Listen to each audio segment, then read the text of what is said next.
Bulletin की सबसे पहले बड़ी खबर से दतिया उपचुनाव का ऐलान अब हो गया है। जी हां, 6 जुलाई को अधिसूचना जारी होगी, 30 जुलाई को वोट डाले जाएंगे, तो 13 जुलाई तक नामांकन दाखिल किए जाएंगे। 3 अगस्त को चुनाव का जो रिजल्ट है वो आएगा। तो राजेंद्र भारती को सजा के बाद ये सीट खाली हुई थी, उसके बाद से ही उपचुनाव का सब इंतजार कर रहे थे। ऐसे में बड़ी खबर आपको ये बता रहे हैं, 6 जुलाई को अधिसूचना जारी होगी, उसके बाद 13 जुलाई तक नामांकन दाखिल किए जाएंगे और 30 जुलाई को वोट डाले जाएंगे। उसके बाद 3 अगस्त को चुनाव का नतीजा, जो रिजल्ट है चुनाव का, वो आएगा। तो राजेंद्र भारती को सजा के बाद ये सीट खाली हुई थी। ऐसे में बड़ी खबर आपको बता रहे हैं, दतिया उपचुनाव का ऐलान अब हो गया है। 6 जुलाई को अधिसूचना जारी होगी, तो 30 जुलाई को वोटिंग्स होंगे और 13 जुलाई को तक नामांकन दाखिल किए जाएंगे। उसके बाद 3 अगस्त को ये चुनाव का नतीजा आएगा। बड़ी खबर आपको बता रहे हैं, दतिया उपचुनाव के लिए अब तारीखों का ऐलान हो गया है।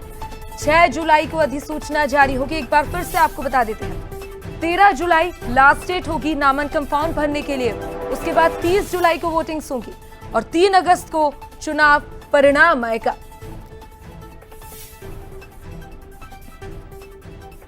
और चलिए इसी खबर पर ज्यादा जानकारी के लिए हमारे साथ executive editor Manoj Saini ji live जुड़ गए हैं। उनके साथ ही हमारे संवाददाता सूरज शर्मा भी लाइव जुड़ गए हैं। मनोज जी, सबसे पहले मैं आपके पास आऊंगी। उपचुनाव का सब इंतजार कर रहे थे, ऐसे में इस वक्त की बड़ी खबर है, तारीखों का ऐलान हो गया है। और अगर हम पहले प्रमुख दावेदार की बात करें तो नरोत्तम मिश्रा हो सकते हैं, तो क्या कुछ तैयारी होगी और क्या मुद्दे होंगे?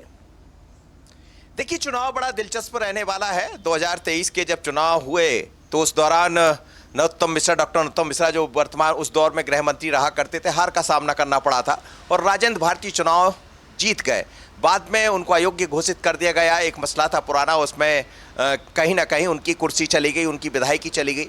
और अब तारीखों का ऐलान होने के साथ ही हम कह सकते हैं कि अब बहुत लंबा वक्त नहीं है, करीब करीब 1 महीना मिलेगा। आप देखिए कि 3 अगस्त को परिणाम आ जाएंगे और आज 2 जुलाई हो गई है, तो कुल मिलाकर 28-29 दिन का मसला रहेगा, जिसमें अधिसूचना भी जारी होना है, जिसमें फॉर्म नामांकन भी जमा होना है और फिर उस बीच में कैंडिडेट को अपना प्रचार भी करना है। लेकिन जैसे ही ये मसला सामने आया था कि आखिर उपचुनाव होने जा रहे हैं, थोड़े ही दिन में घोषणा हो जाएगी, तो डॉक्टर नरोत्तम मिश्रा ने अपनी तैयारियां शुरू कर दी थी। लगातार वो पहुंच रहे हैं जनता के बीच में, रोज ही जनता से मेल मुलाकात कर रहे हैं और उस दौर में उनका अच्छा वर्चस्व रहा है, काफ़ी विकास के काम उन्होंने किए हैं।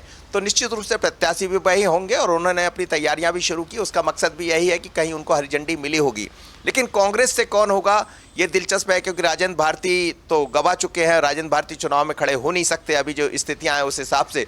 तो क्या उनके बेटी चुनाव में होंगे, सूरज कांग्रेस में होंगे, तो वो बताएंगे। लेकिन एक और व्यक्ति यहाँ ताल ठोंकते नजर आ रहा, ताल ठोंक भी दी, और वो है दामोदर यादव, जो अपना भारत अपना पार्टी से आते हैं और लगातार वो भी प्रचार कर रहे हैं, जनता के बीच में पहुंच रहे हैं। तो ये चुनाव त्रिकोणीय होने जा रहा है, बहुत दिलचस्प चुनाव होगा। लेकिन अब ये बात तय होगी कि आखिर कांग्रेस से कौन प्रत्याशी चुनाव मैदान में होता है। और वैसे भी डॉक्टर नरोत्तम मिश्रा को 2023 में हार का सामना करना पड़ा, तो कहते हैं कि दूध से जला हुआ व्यक्ति छाछ भी फूंक कर पीता है। और अभी जिस तरह के उनके बयान आ रहे हैं, जनता के बीच में पहुंचना और ये लोगों से ये भी कहना कि यदि मुझसे कुछ गलती है तो आप माफ़ करिए, मकसद यही है कि इस चुनाव यानी उपचुनाव को जीतना है। लेकिन डॉक्टर नरोत्तम मिश्रा यदि जीत कर आते हैं तो मध्य प्रदेश की राजनीति में फिर थोड़ी सी करवट लेगी। मध्य प्रदेश की सियासत फिर कुछ अलग तरह से भारतीय जनता पार्टी की दिखाई देगी, क्योंकि बहुत ही सीनियर और कद्दावर लीडर है डॉक्टर नरोत्तम मिश्रा। पर जो उन्होंने तैयारियां की है, जो विकास की वहाँ पर सौगातें दी है, उसका लाभ उनको मिल सकता है। पर जनता जनार्दन है और ये तय है कि वह मुकाबला त्रिकोणीय होगा। अब आज चुनाव की तारीखों का ऐलान हो गया है, उसके साथ अधिसूचना 6 तारीख को जारी भी हो जाएगी और इसी बीच में 13 तारीख की नामांकन की आखिरी तारीख होगी और 30 तारीख को वोट भी डल जाएंगे। तो साफ है कि पूरा कार्यक्रम हम सबके सामने है। लेकिन कौन कैसी बाजी मारता है, कौन किस तरह से अपना काम दिखाता है, जनता जनार्दन के बीच में किस मुद्दे को लेकर जाता है। लेकिन उपचुनाव दोनों के लिए बड़ा महत्वपूर्ण होगा, बीजेपी कांग्रेस। और यदि भारत अपना पार्टी जिस तरह से अपना मैदान संभाली है दामोदर यादव ने, तो वो भी कहीं ना कहीं चुनौती तो बनेंगे। बिल्कुल मनोज जी, अब देखना होगा कि बाजी कौन मारता है, लेकिन बहुत ज्यादा चांसेस है कि नरोत्तम मिश्रा ही दावेदार होंगे। अब सूरज के पास चलते हैं। सूरज, क्या लगता है कांग्रेस का प्रत्याशी कौन हो सकता है, क्या कुछ जानकारी है आपके पास? देखिए बिल्कुल इस तरीके से जब राजन भारती का विधानसभा सदस्यता शून्य हुई थी उसके बाद से हम लगातार देख रहे थे वो सुप्रीम कोर्ट तक पहुंचे। उसके बाद एक दिन राहुल गांधी से भी अपने बेटे के साथ मुलाकात कराई। कहीं कहीं उम्मीद यही थी कि यदि जिस तरीके से इन्हें सुप्रीम कोर्ट से राहत नहीं मिलती है, क्योंकि 6 महीने का समय होता है और ऐसे में अब उनको जो डेट मिली थी वो अगस्त की थी, ऐसे में संभावना बढ़ गई थी कि उसके पहले उपचुनाव की घोषणा हो जाएगी। शायद यही कारण है कि राजन भारती दिल्ली पहुंचे, आला कमान से मुलाकात की और तमाम चीजें बताई कि आखिर उनके साथ हुआ क्या है, किस तरीके से उनके ऊपर आरोप लगाया और जिस तरीके से कोर्ट का फैसला आया, हाईकोर्ट वो पहुंचे, उसके बाद अभी तक उन्हें कोई किसी प्रकार की राहत नहीं मिली है। तो ऐसे में राजनीति दतिया में उपचुनाव होता है तो उनके स्थान पर उम्मीदवार कौन हो सकता है। तो ऐसे में संभावना यह है कि उनकी अपनी कोशिश होगी कि उनके अपने बेटे को टिकट मिले, क्योंकि राजन भारती एक ऐसा नाम है जो पिछले कई लंबे समय से हम देख रहे हैं, कई विधानसभा चुनाव पूर्व गृह मंत्री नरोत्तम मिश्रा के खिलाफ मैदान में लड़ चुके हैं और 2023 में सफल भी हुए। तो कहीं न कहीं पार्टी क्या विचार करती है, किस प्रकार से पूरे जाति का समीकरण या जीतने की संभावनाओं को लेकर किस पर दाव लगाती है, ये तो पार्टी का अंतिम निर्णय होगा। लेकिन बहुत ज्यादा समय बचा नहीं है पलक, क्योंकि आज 2 तारीख है और 13 तारीख को नॉमिनेशन है। नॉमिनेशन का दिन एक ही है, यानी कि 13 तारीख के ही नामांकन हो सकते हैं, 14 को स्क्रूटनी होगी, 16 को नाम की वापसी है। यानी एक दिन का समय है कि नॉमिनेशन के लिए सिर्फ एक दिन का समय है। ऐसे में 9 से 10 दिन बचते हैं।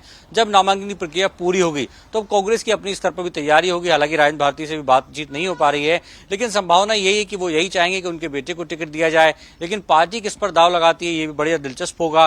क्या उनके बेटे को टिकट दिया जाएगा या किसी और उम्मीदवार को पार्टी अपना उम्मीदवार पर घोषित कर सकती है? क्या कांग्रेस जिलाध्यक्ष को वहां पर उम्मीदवार बनाएगी या जैसा उम्मीदवार जो जिलाध्यक्ष के साथ साथ समन्वय के साथ साथ चुनाव में पूरी ताकत के साथ लड़ाई लड़ सके? जीतू पटवारी, उमंग सिंगार, दिग्विजय सिंह, तमाम बड़े नेता कहीं न कहीं लगातार पिछले लंबे समय से ये आशंका जता रहे थे कि उपचुनाव की घोषणा होते से ही कहीं न कहीं चुनाव होगा। संभावना चुनाव की थी, शायद यही कारण है कि वो भी अपने स्तर पर तैयारी कर रहे थे।